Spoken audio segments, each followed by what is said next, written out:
IRB agora. Cara, esse caso em particular, eu acho ele muito bom. Eu acho ele muito bom. Assim... Esse, assim, é um caso que... Eu tenho certeza... Eu tava ontem. Ontem eu fui tomar um café com uma ex-chefe minha. E a gente chegou a essa conclusão. Se alguém escrevesse um livro a respeito dos... Da IRB? Não, a respeito, assim, ó, dos casos mais interessantes do mercado brasileiro, sei lá, de 2000 pra cá. E pusesse, assim, em ordem... Do tipo assim, ó, do mais chocante pro menos chocante. Cara, o caso IRB, ele tem que ser o primeiro da lista. Mas o Ike, não sei o que. Não, o caso IRB é muito mais interessante do que toda a história do Ike. Nossa, é muito mais interessante do que as OGX, as empresas X. É muito mais interessante. É muito mais interessante. Ricardo Schweitzer, IRBR, é oportunidade da vida ou não? Não. Não, ó, já foi direto. Acabou o corte. Vamos lá, deixa eu explicar. O que acontece com empresas como o caso de IRB, especificamente? As pessoas olham, nossa, caiu pra caramba, então se voltar a subir eu vou fazer minha vida. A pessoa olha lá, R$45. Pô, bateu agora, tá 1,40 a última vez que eu vi aqui. 1,40? Aí o cara pensa, se eu colocar 1000 ações e chegar a 40, 20, o cara faz essas contas aí. Sim. Parece que é besteira, mas não, o cara normal, não ele só faz as contas, como já faz os planos. Faz os planos. É mais ou menos como assim, ó, quem nunca na vida, sei lá, foi lá fazer um jogo da Mega da Virada e já chegou em casa fazendo os planos do que ia fazer com o dinheiro... Quem nunca fez isso não respira. Pior que é isso daí mesmo. Todo mundo já fez. É a mesma coisa. Eu passei os últimos dias pensando em uma boa analogia pro caso de IRB, porque eu tinha certeza que essa pergunta ia vir. Tá? E eu cheguei a uma analogia legal. Analogia? O caso de IRB é mais ou menos o seguinte. Você não tá solteiro, eu não tô solteiro, mas em um passado remoto, eu tive bastante experiência, imagino que você também, né? A vida dos aplicativos. Sei lá, Tinder. O Tinder, ele é uma ótima analogia pro caso do IRB. Por quê? Porque às vezes você chega lá, você dá um match. Deixa eu inverter a situação, porque senão vão dizer que é sexista, etc e tal. Imagina, sei lá, uma menina tá lá usando o aplicativo, tá? E aí aparece lá um cara que, sei lá, o cara é sósia do George Clooney. Boa. E aí ela resolve dar um match, né? Ela dá um like e dá match com ele. Aí, começa a conversar, etc e tal, marcam o date. Quando chega no date, o cara que parecia o George Clooney, na verdade parece o Ricardo Schweitzer. O Ricardo já tá... Só que poderia ser pior, o cara poderia parecer o Tiririca, né? Poderia parecer o ET de ET Rodolfo. O ET já morreu e eu tô aqui tirando sarro com a cara dele. Enfim, vocês entenderam. Poderia ser muito pior, né? Ou poderia ser, sei lá... Poderia ser qualquer coisa, tá? Mas o ponto é, existia uma expectativa de George Clooney e apareceu o Ricardo Schweitzer. IRB a R$40 era George Clooney. Aí quando chegou... E aí a esquadra descobriu e contou pra todo mundo que aquilo que eles pensavam que era o George Clooney, na verdade era o barbudo aqui. Aí ele fez um documento, tal. Falou, ó, segundo as definições, George Clooney, 1,80 m. Ricardo Schweitzer, 1,75 m, é a diferença. Por que eu tô fazendo essa analogia? Porque os números dos balanços do IRB que justificavam ele a R$40, esses números eram mentira. Mentira. A gente não tá dizendo que a empresa era muito mais lucrativa e aconteceu alguma coisa com ela e ela se tornou menos lucrativa. Não! Ela era muito menos lucrativa naquela época, mas ela estava enfeitada de uma maneira tal que todo mundo achou. Você já viu aqueles vídeos? Também é uma ótima analogia. Aqueles vídeos de maquiagem das coreanas. Nossa, sensacional, né? Eu gosto de ver aqueles vídeos que são o contrário, né? A menina começa toda maquiada, aí coloca o vídeo ao contrário e vai tirando, né? E aí você descobre que, na verdade, a menina parecia o Marquito, mas estava toda maquiada, parecia sei lá quem. né?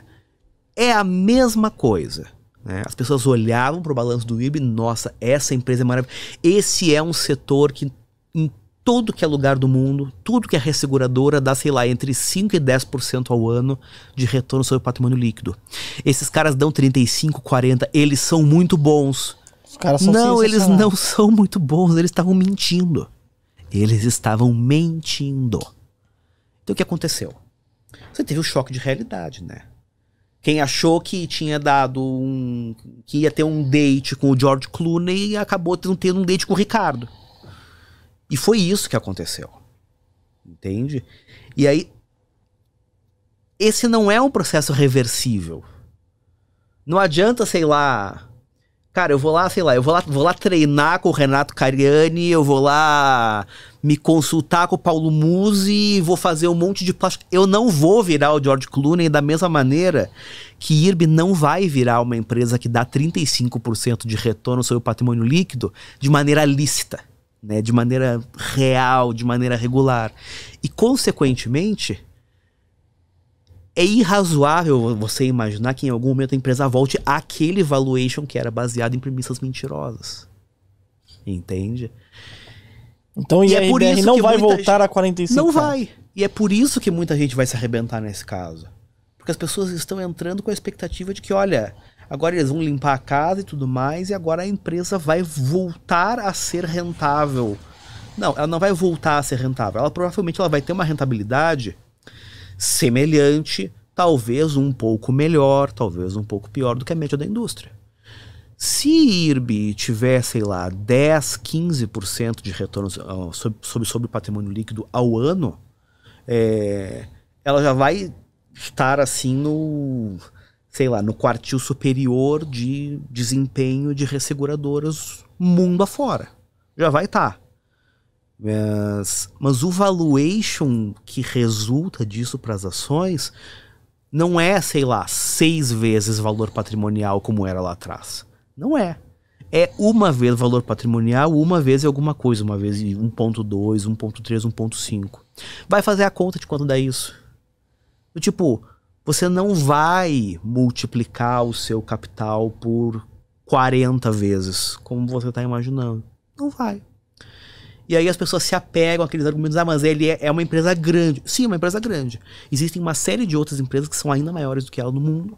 E esse é um setor que é altamente globalizado, ou seja, quando você faz resseguro, você não precisa trabalhar com o IRB, você pode, sei lá, você faz resseguro lá com uma resseguradora da China.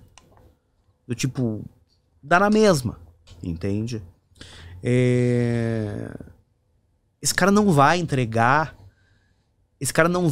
um retorno que é 3, 4, 5 vezes acima do que todos os demais caras da indústria no mundo conseguem entregar. Ele não é o CR7 das resseguradoras? Mas é aí que tá, ele pode ser o CR7 das resseguradoras. Mas mesmo assim ainda vai ser um pouquinho acima do que a média, né? Só que, sei lá, futebol não é minha praia, mas vamos lá. Digamos que ele seja o CR7. O CR7, ele fez 50 vezes mais gols na carreira dele do que o segundo melhor jogador, sei lá quem é, não. O Messi, talvez, não sei. Não, se bobear fez até menos. Então, mas meu ponto é esse, do tipo, ele não é 50 vezes melhor do que o segundo.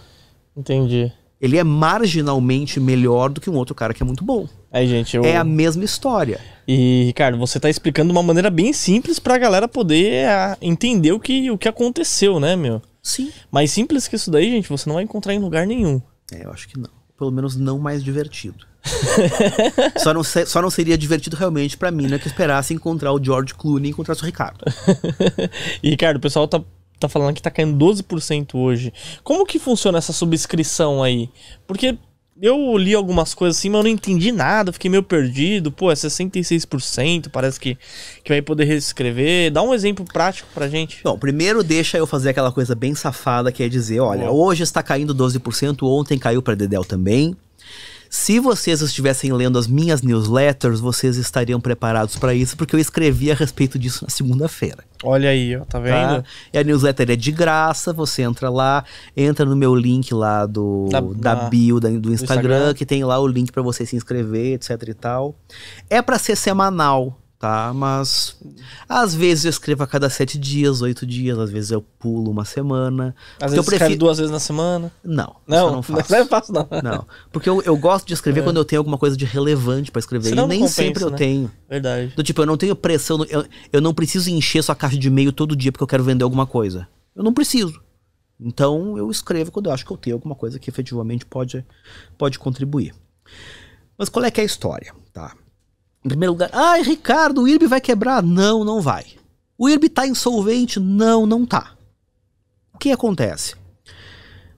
O IRB trabalha em um setor que é altamente regulado, que é o setor de seguros e resseguros. Da mesma maneira que os bancos, por exemplo, também trabalham em um setor altamente regulado. Da mesma maneira que os bancos precisam, para operar, ter determinados níveis de capital, porque senão o Banco Central diz, olha, com esse volume de capital próprio você não pode operar, as seguradoras e resseguradoras caem na mesma situação.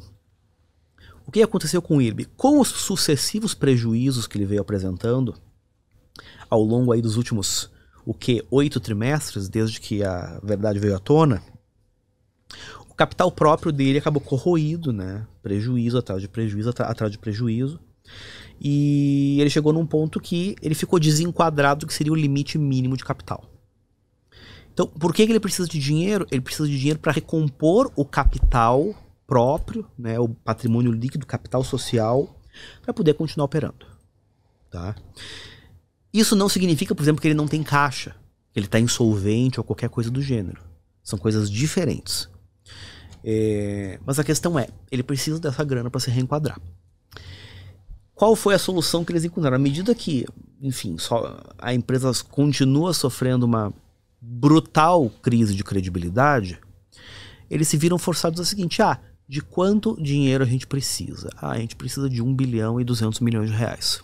Bom, a gente vai ter que emitir ações, mas a questão é, a que preço os investidores vão se dispor a subscrever as nossas novas ações? Aí eles chegaram à seguinte conclusão, bom, eu não sei a que preço eu vou conseguir colocar, mas eu sei de quanto dinheiro eu preciso. Então a variável sobre a qual eu tenho controle é sobre o número de ações que eu vou emitir. Então basicamente é assim, olha, eu preciso, digamos, eu preciso de 1 bilhão de reais. Se você topar comprar a R$1 por ação, eu emito 1 bilhão de ações. Mas se você quiser comprar a só 50 centavos, então eu vou emitir 2 bilhões, porque eu continuo precisando de 1 bilhão. Nossa, então... Qual é o grande problema do IRB? Eles precisam de 1,2 bilhão de reais e eles não têm controle sobre o preço e o mercado não está disposto a pagar. Então eles viraram e falaram, olha, nós vamos emitir de X a Y ações e os preços, né, o intervalo de preço disso significa que no melhor cenário para eles emitiriam essas ações próximas a R$2 e no pior cenário seria em aproximadamente 70 centavos. Nossa! Por que está caindo? Porque o mercado está antevendo que essa subscrição só vai sair próxima do limite inferior. Ou seja, talvez saia a menos de R$1. Nossa! Isso significa que quem comprou antes vai tomar uma diluição brutal, porque o número de ações que está sendo emitido para reenquadrar a empresa é muito grande. Aí vem o outro argumento que eu vi, mas agora, né, como eles vão fazer o aumento de capital, eles vão ter dinheiro para investir, para crescer. Não, não vão, porque, de novo, o objetivo desse aumento de capital é simplesmente restabelecer o capital mínimo que ele precisa para continuar operando do tamanho que ele é hoje. Não vai mudar nada. Não vai mudar. Não vai mudar. A empresa não vai para outro patamar de tamanho, de crescimento, de rentabilidade, de qualquer coisa do gênero. Não é um dinheiro... O IRB ele não está captando dinheiro para investir e crescer. Ele está captando dinheiro para repor o dinheiro que ele perdeu. Nossa, então, para quem é acionista, o cara tá levando um fumo violento, né? Tá. Caraca. E assim, não foi falta de aviso, gente. Não foi falta de aviso. Tipo, existem investidores que estudaram e apostam em IRB e tudo mais... Eu respeito imensamente, né, pessoas, inclusive pessoas pelas quais eu nutro a mais profunda admiração e respeito, mas assim, eu, Ricardo, não consigo enxergar. Não consegue ver, Eu não consigo ver uma enxergar o que saída tá e que enxergando. ela pode se valorizar bastante, né?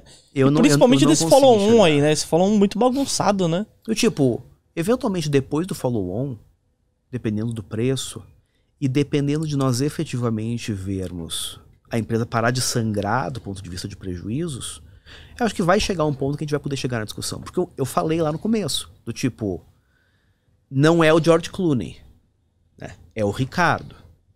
Mas assim, é o Ricardo. Tem Não é, valor. não é o Tiririca. Vale alguma coisa. Coitado do Tiririca, né? Tô aqui tirando o sarro dele porque ele é feio, né? Enfim, vale alguma coisa. Assumindo que a empresa continue. Do tipo, eu não trabalho com um cenário de o Wig vai falir, alguma coisa assim. Não. Então, assim, a empresa com continuidade e tudo mais, ela vale alguma coisa. Só que para conseguir chegar nessa discussão, primeiro eu tenho que ver a empresa parar de sangrar do ponto de vista de resultados e eu preciso ver esse aumento de capital se decidir. E são valores muito altos, né, Ricardo? Pô, 1 bilhão, meu. Né? Tipo, é valores, pô, 1 bilhão, meu. Se for, Não, e eu insisto né? assim, ó, eu preciso captar 1 bilhão porque eu joguei 1 bilhão fora. Então, é muito. Tipo, a gente perdeu 1 bilhão, gente. Parabéns pra gente. Excelente, nota 2.